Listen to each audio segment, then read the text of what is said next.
যে সকল যুবকেরা জবান হিফাজত করে না, যখন তখন গালাগালি করে, মুখ খারাপ করে, অশালীন কথা বলে, এই যুবকগুলো জান্নাতে প্রবেশ করতে পারবে না যতক্ষণ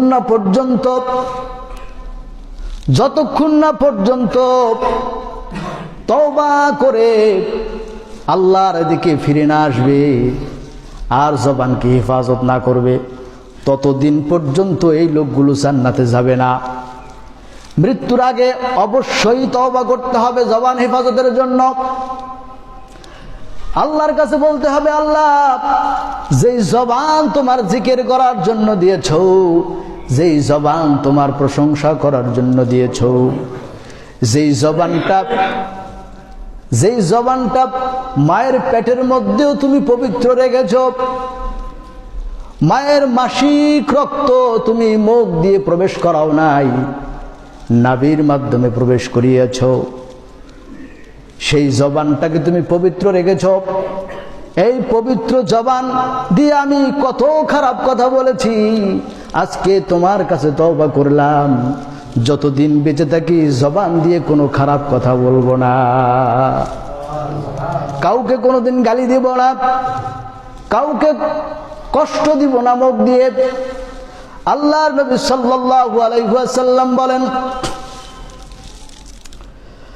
মাইয়াদুমাল্লি, যে ব্যক্তি জামানত দিবে রিজলাইহি ওয়া লাহিয়াইহি, যে ব্যক্তি দুই পায়ের বাইনা রিজলাইহি, মা বাইনা রিজলাইহি ওয়া মা বাইনা লাহিয়াইহি, দুই চোয়ালের মাঝে যেটা আছে জিহ্বা আর দুই উরুর মাঝে যেটা আছে লজ্জাস্থান, এই দুইটা জিনিসের হেফাজত যে করবে, যে জামানত দিবে আমি নবীকে, আমি তার জন্য জান্নাতের জামিনদার হব। সুবহানাল্লাহ, কথা বুঝতে পেরেছেন? জবান এমন একটি গুরুত্বপূর্ণ ব্যাপার, জবানকে হেফাজত করতে হবে। জবান যারা হেফাজতকারী তারাই জান্নাতে যাবে। আপনি সারাদিন গালাগালি করে গেলেন, আবার নামাজও পড়লেন, মুখ থেকে গালি গেল না, বিড়িও খাইলেন, আর মরলেন জান্নাতে চলে যাবেন, এই চিন্তা করাটা ভুল। জান্নাতে পবিত্র মানুষগুলো প্রবেশ করবে, সেখানে কোনো গালাগালি করেন না মানুষ ঢুকবে না, বিড়ি খাওয়েন না মানুষ ঢুকবে না, এগুলো ছেড়ে দিতে হবে। মুখকে পবিত্র করে ফেলতে হবে, জবানটাকে পবিত্র করে ফেলতে হবে।